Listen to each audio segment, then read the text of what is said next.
Tommy goes to Blue Land. Tommy goes to Blue Land. Tommy met his friends at the park after school.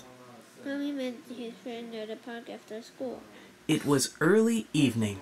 It was early evening. But it was already dark. It became dark early during those short winter days. The sky was clear, and many stars were shining brightly.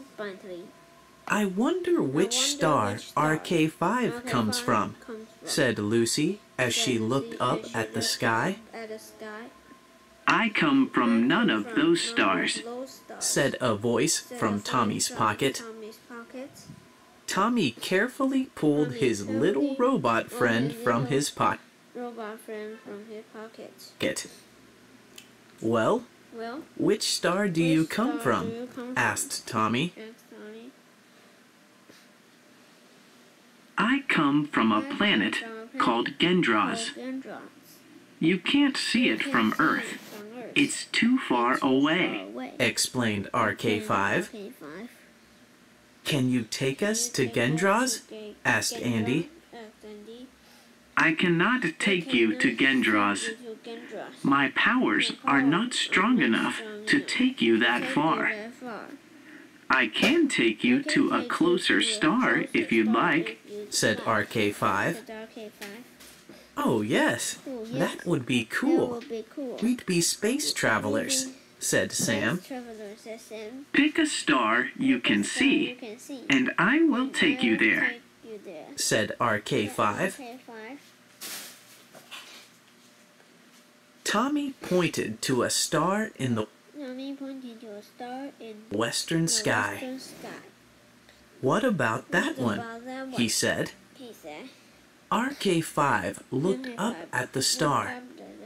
He made some calculations and told Tommy which numbers to press on his number pad.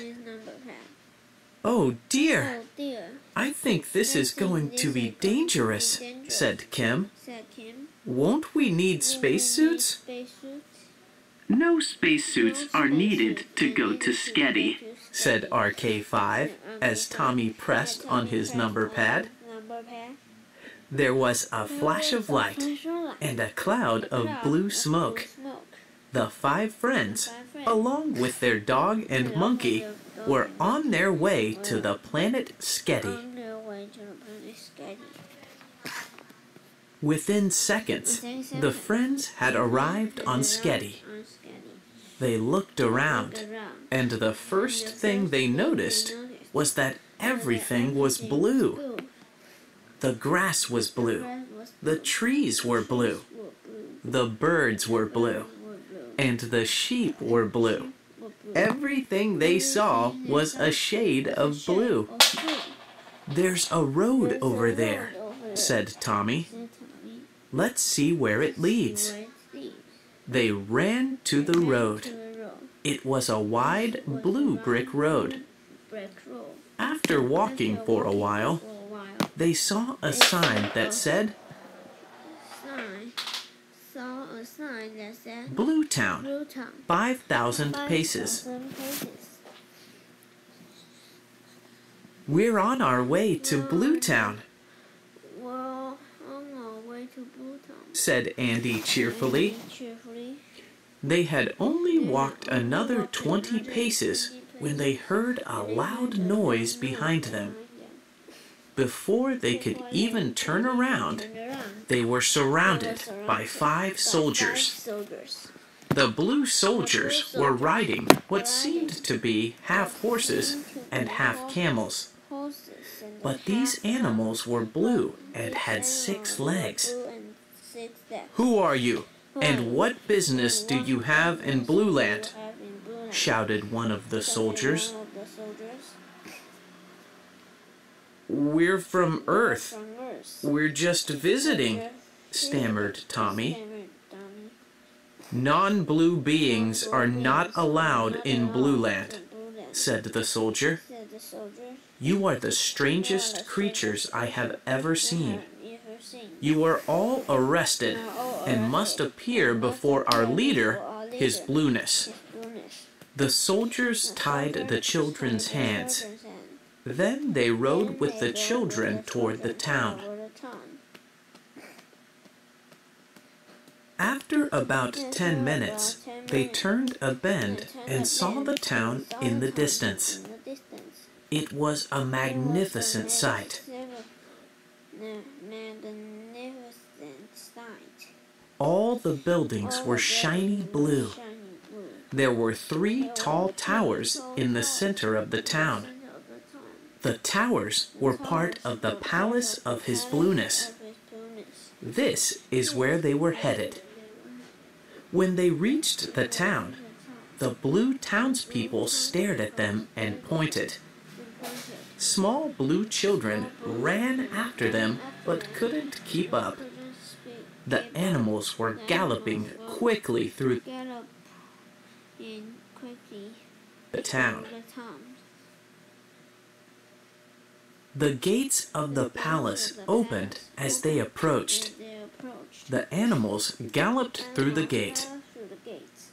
The lead soldier yelled to the gatekeepers, "Captured spies to appear before His Blueness." The gates slammed shut behind them. His Blueness sat on a huge chair. The chair was on a platform in the middle of the room. His Blueness looked unhappy. In fact, everyone in Blue Land looked unhappy. "What do we have here?" asked the ruler of Blue Land. "We found these spies outside of town," answered one of the soldiers. "We're not spies," shouted Tommy. "We've done nothing wrong." "You're not blue," said His Blueness. "It's against the law to be in Blue Land if you are not blue. Who sent you? Was it those nasty yellow bellies? Or was it those evil redheads? Lock them up in the dungeon," ordered His Blueness. Before Tommy could answer, the soldiers grabbed the 5 friends and their dog and led them away. The soldiers took the frightened children through a big blue gate and down some steep stone stairs. Tommy and his friends were locked up in a cold, damp cell.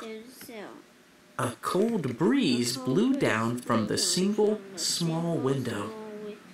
There was a small wooden bench in the corner. The floor was covered with blue straw. "What are we going to do now?" sobbed Kim. "Can we get RK5 to take us back?" Tommy felt in his pocket. RK5 was not there. "Bad news," said Tommy. "I think RK5 fell out of my pocket when the soldiers caught us." "Has anyone seen Bongo?" asked Andy. "He's missing too." "He was climbing a tree when the soldiers came," said Lucy. "I haven't seen him since." At that moment, a noise came from the window above them. They all looked up and saw a little face looking down at them. It was Bongo. Bongo climbed down the stone wall and jumped onto Andy's shoulder. "Bongo, you've got to help us get out of here. Can you climb through the bars and get that key?" asked Andy, pointing to a big key hanging on the wall outside the cell. Bongo managed to squeeze through the bars of the cell. He ran over to where the key was hanging and grabbed it with both hands. Bongo gave the key to Andy, who quickly unlocked the door of the cell. We need to make a plan, said Tommy. If we all try to escape now, we'll soon be caught again. It will be best if I go with Bongo and find RK5. I'll bring RK5 back here. Then he can take us all back home. They all agreed that this was the best plan. Tommy and Bongo quietly left the cell. Tommy looked back at his friends and said, "Don't worry. I'll be back with RK5 as soon as I can." To be continued.